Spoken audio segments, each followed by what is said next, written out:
La presse néocolonialiste française, relayée par un certain nombre de médias occidentaux, s'acharne à donner une fausse image de la réelle situation du Mali. Il ne se passe pas une seule journée sans que les journaux néocolonialistes de France essayent de présenter au monde l'image d'un Mali qui serait en voie de disparition, un Mali qui serait asphyxié par les groupes terroristes au service justement de la France-Afrique et de l'impérialisme occidental. Eh bien, pas un jour ne passe sans que ces médias se relaient pour mentir à propos du Mali. Ce mensonge a atteint des sommets paroxystiques.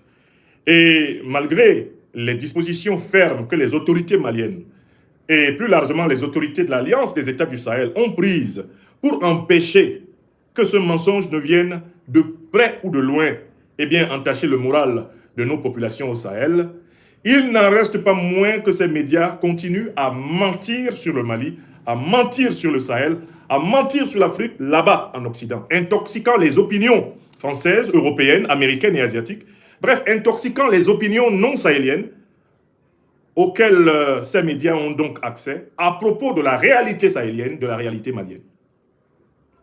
De telle sorte que certes, les autorités maliennes, les autorités de l'AES ont fait la première partie du travail, à savoir écarter ces médias qui pratiquent ce que nous avons appelé le terrojournalisme des oreilles et des yeux de notre peuple ici au Sahel, ici en Afrique. Il est important de bien comprendre que la décision des autorités maliennes, des autorités sahéliennes n'est pas une décision arbitraire. En effet, le Sahel est déstabilisé notablement depuis 2011, lorsque la coalition politico-militaire de l'Occident, appelée l'OTAN, organisation du traité de l'Atlantique Nord, a sauvagement attaqué la Libye du guide Muammar el-Kadhafi. Pendant 6 mois, la coalition de l'OTAN à la tête de laquelle les États-Unis d'Amérique d'Obama, la France de Paul Stéphane Sarkozy de Nagui Bokcha, la Grande-Bretagne de David Cameron ont massivement détruit la Jamahiriya populaire arabe socialiste libyenne. Le motif affiché, c'était que cette coalition de l'OTAN, qui pourtant est alliée aux pires monarchies obscurantistes du Moyen-Orient, voulait instaurer la démocratie en Libye. Mais le véritable motif a été révélé par les emails de Mme Hillary Rodham Clinton, et ces emails ont établi de manière incontestable, emails dans lesquels elle échange avec son conseiller spécial Sidney Blumenthal, que Kadhafi devait être assassiné parce qu'il avait osé élaborer le projet d'une monnaie dinar-or qui aurait mis fin à la suprématie du dollar, de l'euro et du franc CFA en Afrique.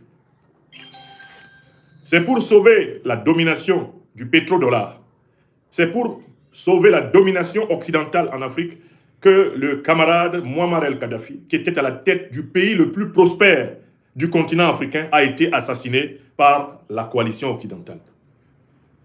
Mais vous devez savoir que cette coalition a procédé à l'assassinat de Muammar el-Kadhafi dans le cadre d'un plus vaste plan de déstabilisation totale du continent africain. Ce plan comprenait le Sahel, le golfe de Guinée, le bassin du Congo, le bassin du Zambèze et finalement la grande puissance africaine d'Afrique du Sud. Ainsi, l'OTAN a prévu de détruire la Libye en association avec ces 2 groupes de mercenaires créés dans les années 80 et au début des années 2000 et appelés abusivement Al-Qaïda et l'État islamique. Il était prévu qu'après l'invasion et la destruction de la Libye, les mêmes groupes de mercenaires de l'OTAN envahissent tous les pays du Sahel, obligeant tous les pays du Sahel à accepter l'installation des bases militaires occidentales, la recolonisation occidentale du continent africain. C'est ce qui fut fait. Alors même que les puissances de l'OTAN étaient associées aux terroristes pour détruire la Libye, elles firent semblant de venir aider les pays sahéliens à partir de 2011-2012, lorsque leurs propres mercenaires avaient envahi le Mali, envahi le Burkina Faso, envahi le Niger, le Tchad, le Cameroun, le Nigeria. Au départ, cette stratégie sembla marcher, puisque les dirigeants africains, essentiellement des valets issus du processus colonial occidental, acceptèrent cette pseudo-coopération de lutte antiterroriste avec des puissances dont ces dirigeants africains, tels Mahamadou Issoufou du Niger, savaient parfaitement qu'ils étaient les véritables parrains des terroristes qui attaquaient l'Afrique. C'est ainsi qu'au Sénégal, les Macky Sall, en Côte d'Ivoire, les Ouattara Draman, au Mali, les Ibrahim Boubacar Keïta, avant lui, Dioncounda Traoré et un certain nombre de militaires. C'est ainsi qu'au Niger, Mohamed Bazoum, le jeune terre de Niamey qui allait faire boum. C'est ainsi que Tinubu, et avant Tinubu, eh bien, Godlock et Bele Jonathan, après Godlock et Bele Jonathan, le général Mohamedou Bouhari. C'est ainsi que Talon Patrice. Voilà comment la plupart, eh bien, des dirigeants, eh bien, la plupart des dirigeants africains de cette époque biaisaient avec la vérité et acceptaient la réinstallation des troupes coloniales françaises dans tous les territoires au nom de la soi-disant force Barkhane et au nom de la lutte antiterroriste, la réinstallation des troupes de l'Union européenne sur toute la bande sahélienne, la réinstallation des missions des Nations Unies qui ne sont rien d'autre que des missions néocolonialistes, tout cela fut remis en place. Mais la vérité faisait son chemin, et pendant que la vérité faisait son chemin, l'OTAN avança vers le golfe de Guinée, commençant à exiger du Ghana, de la Côte d'Ivoire, du Nigeria, du Bénin, du Togo, du Libéria, tous les pays du golfe de Guinée, du Cameroun, de l'Angola, de la Guinée équatoriale.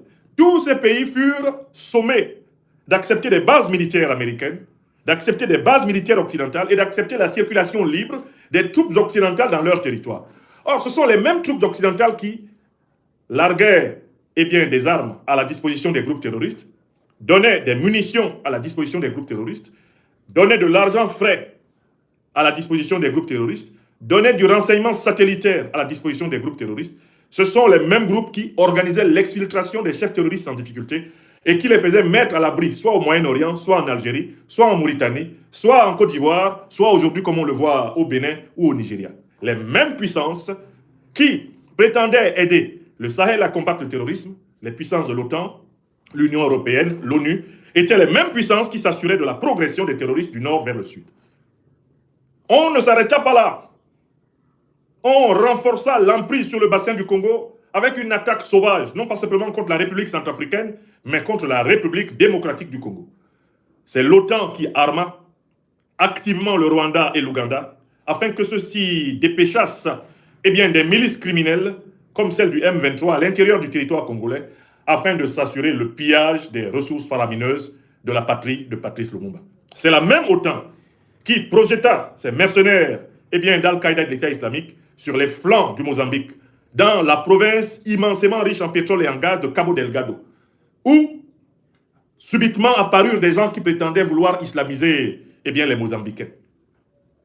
Dans la trace de ces mercenaires, l'OTAN força le gouvernement mozambicain à accepter l'installation des grandes multinationales pétrolières occidentales, dont la fameuse Total, qui marche toujours dans le sillage des terroristes pour prendre possession des réserves pétrolières et gazières des Africains et oser prononcer que la France serait producteur de pétrole, productrice de pétrole.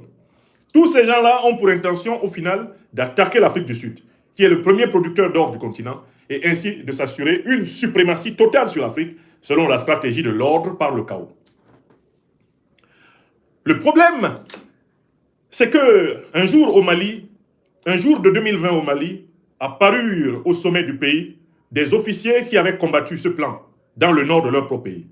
Des officiers qui rassemblaient autour du président Assimi Goïta, avaient été humiliés par l'armée française. Lorsqu'ils s'apprêtaient à reprendre la ville de Kidal, tenue par les terroristes, des officiers qui dirigeant les forces spéciales maliennes avaient été désarmés par l'armée française et qui avaient découvert ici même au Mali le double jeu de la France dans la lutte antiterroriste. Ces officiers, portés par les colères et la révolution populaire malienne, accédaient au pouvoir. C'est ici au Mali que la doctrine de l'émancipation africaine du XXIe siècle a été mise en application.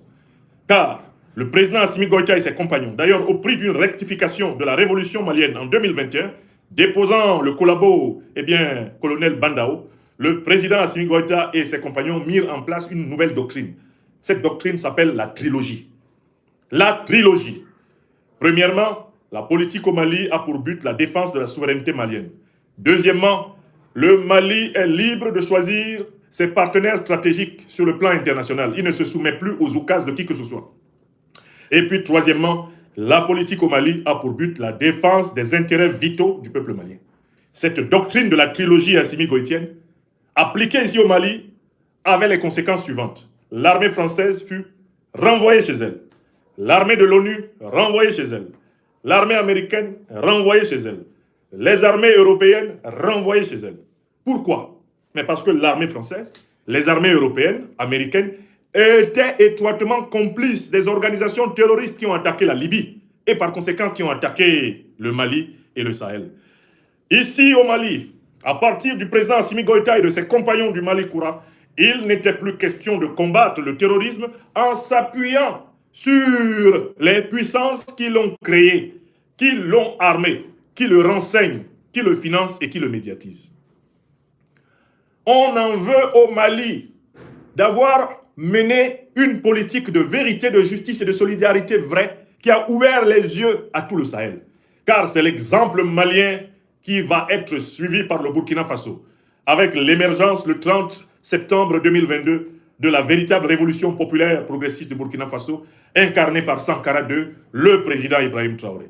C'est l'exemple malien qui va faire tache d'huile au Niger, avec l'émergence le 26 juillet 2023 de la révolution nigérienne du Conseil national de sauvegarde de la patrie du Niger, du général, Abdourahmane Tiani. Et dans tous ces pays, même conséquence. Le Burkina Faso s'est séparé de toutes les forces armées des puissances qui ont attaqué la Libye. Des puissances qui ont créé Al-Qaïda et l'État islamique et qui continuent à armer, à renseigner, à financer Al-Qaïda et l'État islamique. Le Burkina Faso a coupé Ignam avec eux. Il leur a dit, allez chez vous, nous n'allons pas combattre vos propres mercenaires en association avec vous. C'est un non-sens. C'est la même doctrine qui a été appliquée à Niamey au Niger par le président Abdourahmane Tiani, qui a fait partir les troupes françaises, partir les troupes américaines, partir les troupes européennes de son sol. C'est la doctrine de l'émancipation africaine du XXIe siècle qui est mise en œuvre ici au Sahel.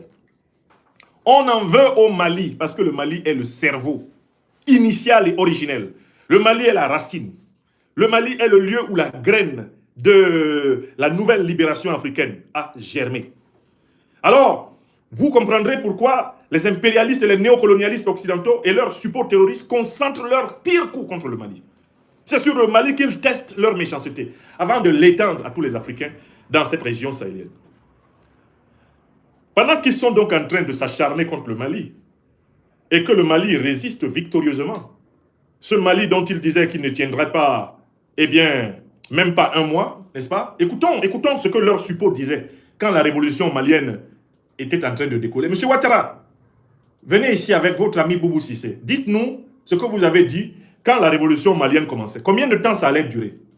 Parce que ça permet de comprendre l'acharnement de la presse néocolonialiste française contre le Mali. Monsieur Ouattara, venez ici avec votre suppôt et camarade néocolonisé Boubou Cissé. Dites-nous ce qui était prévu pour le Mali. Allons-y, parlez. Allons-y. Ça va bien, c'est où là? Je suis arrivé hier sur la... Ah, d'accord, on m'a fait le message, mais je ne savais pas si tu étais à Niamey ou à Abidjan. Je suis arrivé hier. Ah, mais je suis content. Ouattara et Boubou Cissé. Quelques jours ici. D'accord, en attendant qu'on se voit, je voulais que tu me briefes un peu. Oui. Je vois le président de la commission aujourd'hui avant qu'il aille au Burkina. D'accord. Voilà, comment les choses se passent au Mali. Voilà, comment les choses se passent au Mali. Malgré tout ce qu'ils veulent faire croire, Oui. la situation reste très difficile pour eux. Vraiment, ça va être extrêmement difficile de tenir encore 3 à 4 semaines financièrement. Voilà, donc Boubou Cissé, ça se passe en 2022. Boubou Cissé dit que le Mali ne va pas tenir plus de 2 à 3 semaines.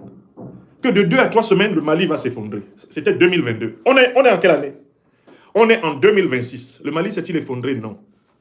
Comme ils ont été incapables d'effondrer le Mali sur le plan réel, ils essayent de le faire effondrer sur le plan imaginaire. C'est-à-dire de faire croire que ce qu'ils n'ont pas pu faire réellement est arrivé.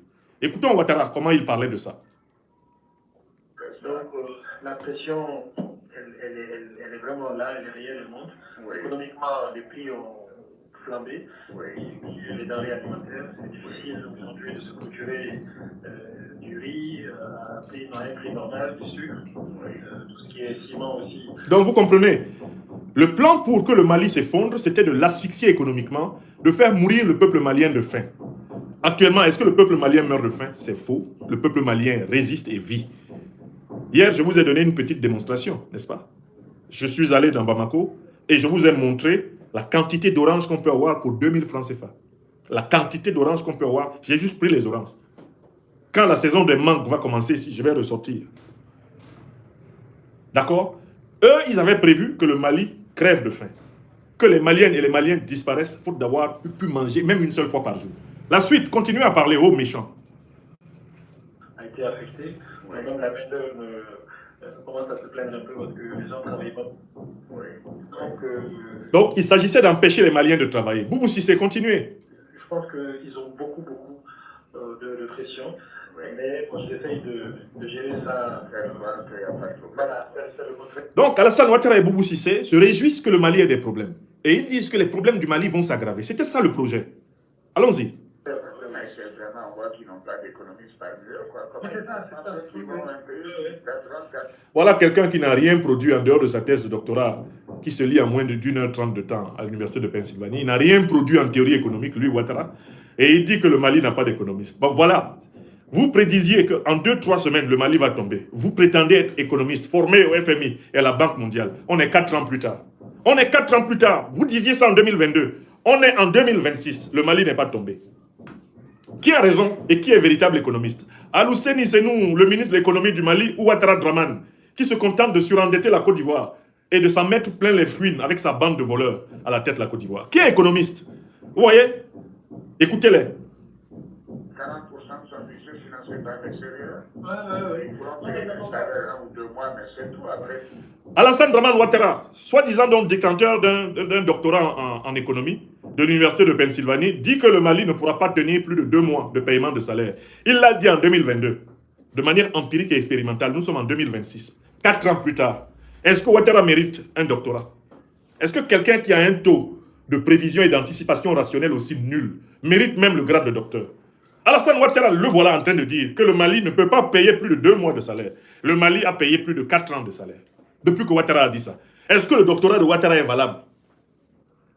Quelqu'un qui dit, du haut de son titre de docteur, ancien gouverneur de la banque néocoloniale, BCAO, quelqu'un qui dit du haut de son titre de « je suis en train de dire, mais j'ai gouverné plus de 200 pays ». Il dit que le Mali ne va pas payer les salaires pendant plus de 2 mois. Et puis le Mali paye les salaires pendant plus de 4 ans. Est-ce qu'on ne doit pas lui enlever son doctorat, celui-là?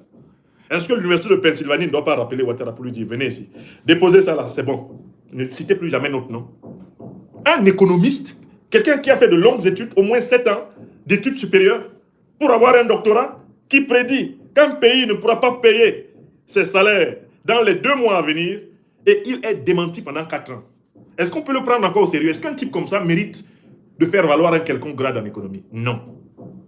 Ils pourront même payer les salaires. Vous voyez? Il y a 1000 milliards d'apprents régionales. Donc, en 2021, ils n'auront pas ça. Comment ils vont faire? Ils n'ont plus accès à ça. Oui, absolument. Le ministre des Finances a fait sortir une lettre il y a une dizaine de jours. Ok, je m'arrête là. C'est juste pour que vous voyez quel est l'esprit des néocolonialistes français, des impérialistes occidentaux et de leurs sous-fifres africains, comme Ouattara Draman et Boubou Cissé, contre le Mali. Tous ces gens-là ont juré la perte du Mali. Comme le Mali tient bon, comme le Mali est debout, comme le Mali avance, alors ils ont décidé d'inventer un Mali imaginaire qui aurait disparu. Un Mali imaginaire qui se serait effondré. Un Mali imaginaire où on ne peut plus manger même une seule fois par jour. C'est ce qu'ils ont inventé. Et ils s'acharnent dans la presse néocolonialiste française à vendre cette image de ce Mali imaginaire qui n'existe nulle part à l'opinion américaine, à l'opinion européenne, à l'opinion asiatique, bref, à l'opinion non sahélienne qui n'est pas protégée de leurs mensonges. Quelles sont les vraies nouvelles du Mali? La crise artificielle qui a été provoquée par les terroristes au service de l'OTAN pour assécher le Mali de ses hydrocarbures, cette crise a été maîtrisée avec professionnalisme, compétence, courage, bravoure et détermination par le gouvernement malien. Voilà d'abord la première nouvelle. Aujourd'hui, le Mali contrôle, comme on contrôle du lait sur le feu, son approvisionnement en hydrocarbures. La pression sur les stations d'essence. À travers le Mali, cette pression est en train de baisser. Pourquoi? Parce que le gouvernement veille à ce qu'il y ait un approvisionnement substantif. Mieux, ici au Mali, le gouvernement traque les fraudeurs qui veulent profiter de cette crise artificielle du carburant qui avait été créée par les terroristes et leurs patrons, les impérialistes de l'OTAN. Il y a des spéculateurs qui ont voulu profiter de cette crise en faisant disparaître, eh bien, artificiellement, des réserves de carburant afin de provoquer une hausse vertigineuse des prix. Même eux là, le gouvernement malien les a pris en chasse et l'approvisionnement, eh bien, en hydrocarbures du Mali est en train de se rétablir progressivement. Le retour complet, total à la normale est presque assuré. L'approvisionnement a été amélioré et la stratégie d'asphyxie, eh bien, des hydrocarbures du Mali a échoué. Voilà d'abord le fait. Je suis à Bamako ici. Je suis au Mali là. Je traverse cette ville tous les jours. Depuis plus de 2 semaines que je suis là. Je traverse la ville dans tous les sens. Ça c'est un. Deuxièmement, les opérations de l'armée malienne de lutte contre le terrorisme sont des opérations où l'initiative appartient à l'armée. Et la défensive est désormais ce qui est imposé aux groupes terroristes. Les groupes terroristes ne font désormais partout au Mali que des escarmouches, des attaques qu'ils s'efforcent d'organiser sous forme d'attaques surprises, des attaques de harcèlement. Les groupes terroristes ne sont plus à l'initiative, ils ne sont plus à l'offensive. Ils sont dans la logique de la défensive et du rat qui se terre. Ce sont des rats qui se terrent.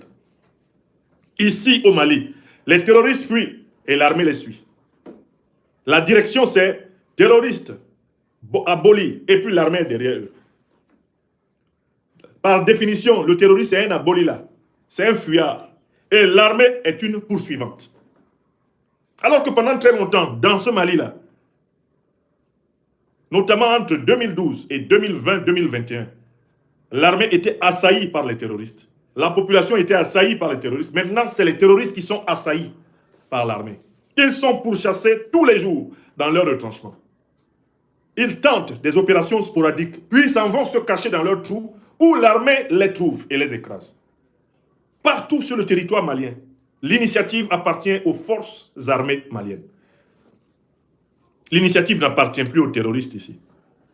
Et ils sont en train d'être copieusement, de façon très disciplinaire, écrasés. Voilà le deuxième fait, la deuxième nouvelle que je vous donne du Mali.